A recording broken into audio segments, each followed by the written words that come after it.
मैत्रिणींनो, सर्वांना माझा नमस्कार. आज 15 ऑगस्ट आपल्या भारताला इंग्रजांपासून स्वतंत्र मिळालेला दिवस आणि या महत्त्वाच्या दिवशी मला 2 शब्द बोलण्याची संधी दिलेले माझे गुरुजन वर्ग, त्यांची मी हृदयातून शत आभार मानते. खून कहो किस मतलब का जिसमें उमर का नाम नहीं, ओ खून कहो किस मतलब का ओ आ सके देश के काम नहीं, ओ खून कहो किस मतलब का जिसमें जीवन न रमय है, जो पर्वत अंदर बहता है, ओ खून नहीं ओ पानी है. उसी दिन लोगों ने खून की सही कीमत पहुंचाई थी. जिस दिन सुभाष ने बर्मा में जाकर मां की उससे कुर्बानी थी, बोले स्वतंत्रता के खातिर बलिदान तुम्हें करना होगा, तुम बहुत सी चुके लेकिन आगे तुम्हें मरना होगा. आजादी के चरणों में तुम्हें जो माला चढ़ाई जाएगी और सुनो तुम्हारी शीशों के फूलों को पी जाएगी. आजादी का संग्राम तो आप पैसों पे खेला जाता है, ए शीश कटाने का सौदा मांगे सर झेला जाता है. ऐसा बाहुर शिकर बोले, रक्त तुम मुझे देना, बदले में भारत की आजादी तुम मुझसे लेना. हो गई सभा में उथल पुथल, सीने में दिल न समाते थे, सो इनकलाब के नारे कब चाहिए देते थे. हम देंगे रक्त, बस यही शब्द सुनाई देते थे. रन में आए कोई अखड़ा तैयार दिखाई देते थे. बोले सुभाष, वो आ गया है जिसके तन में भारतीय खून बहता हो, वो आ गया है जो खुद को हिंदुस्तानी कहता हो, वो आ गया है जो खून से हस्ताक्षर करता हो, मैं कफन बनाता हूँ, वो आ गया है जो इसे हंसकर लेता हो. सारी जनता हुनकार उठी, हम आते हैं, माता के चरणों में हम अपना रक्त बहाते हैं. उस दिन देखा साहस से भरी वक्त बढ़ते ही जाते थे, चाकू छुरी कटारी से अपना रक्त बहाते थे और उसी रक्त की शाही में वो अपनी कलम डुबाते थे. उस दिन देखा तारों ने हिंदुस्तानी विश्वास नया, जब लिखा भारत देश ने खून से इतिहास नया. तंत्राची आलाय ना, ती इतकी सहजासहजी नाही मिळालेली आहे. वंदनीय मंगल पांडे, भगतसिंह, राजगुरू, सुखदेव, चंद्रशेखर आझाद, वीर सावरकर, डॉक्टर बाबासाहेब आंबेडकर, राणी लक्ष्मीबाई अशा कितीतरी महावीरांनी आपला प्राण अर्पण केले, या देशासाठी आपलं रक्त सांडले. अशा सर्व महावीरांना मी नमन करते. आपल्या नशिबात देशासाठी रक्त सांडण्याची, देशासाठी प्राण अर्पण करण्याची संधी नाहीये, परंतु देशाची सेवा मात्र आपण करू शकतो. खरंच खूप नशीबवान होते ते लोक की ते केवळ देशासाठी जगलेच नाही तर देशासाठी प्राण अर्पण केले.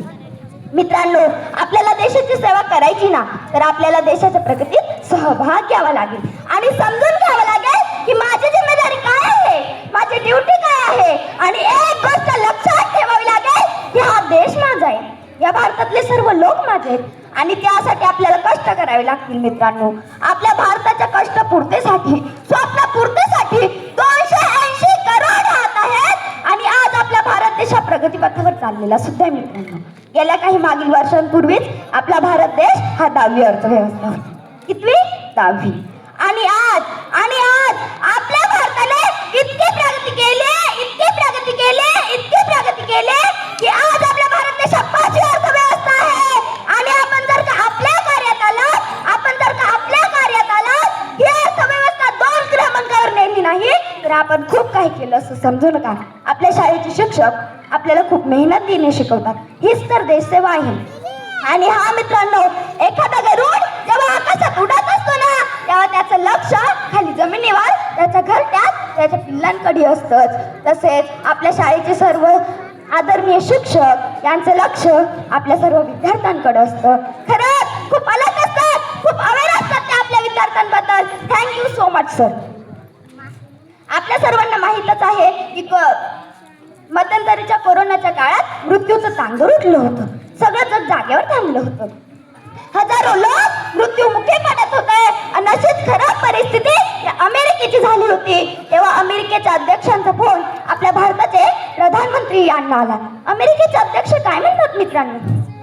महोदय, कोरोनामुळे अमेरिकेची परिस्थिती खूपच बिकट झाली आहे.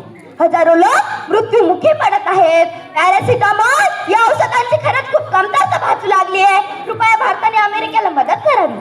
यावर आपल्या भारताचे प्रधानमंत्री काय म्हणतात मित्रांनो? साहेब, तुम्ही निश्चिंत राहा, हीच खरी वेळ असते एका मित्राने दुसऱ्या मित्राच्या उपयोगी पडण्याची. भारत देश हा लवकरात पॅरासिटामॉल या औषधांची खेप अमेरिकेला पाठवेल. हे सांगण्याचं तात्पर्य एकच मित्रांनो की अमेरिका हा जगातील 1 नंबरचा देश आहे. आजपर्यंत तो इतर देशांना मदत करायचा, परंतु आज दिवस कसे बदलू लागलेत बघा ना, की आज आपला भारत देश या अमेरिकेला मदत करतोय. आपल्याला यातून एक लक्षात येतं मित्रांनो, की आज आपला भारत देश या जगात शांतीदूत म्हणून काम करतोय. आणि हा मित्रांनो, 3 वर्षापूर्वी श्रीलंकेची आर्थिक व्यवस्था ही खूपच विस्कळीत झाली होती. तेथे खायला अन्नधान्य कमी पडत होतं.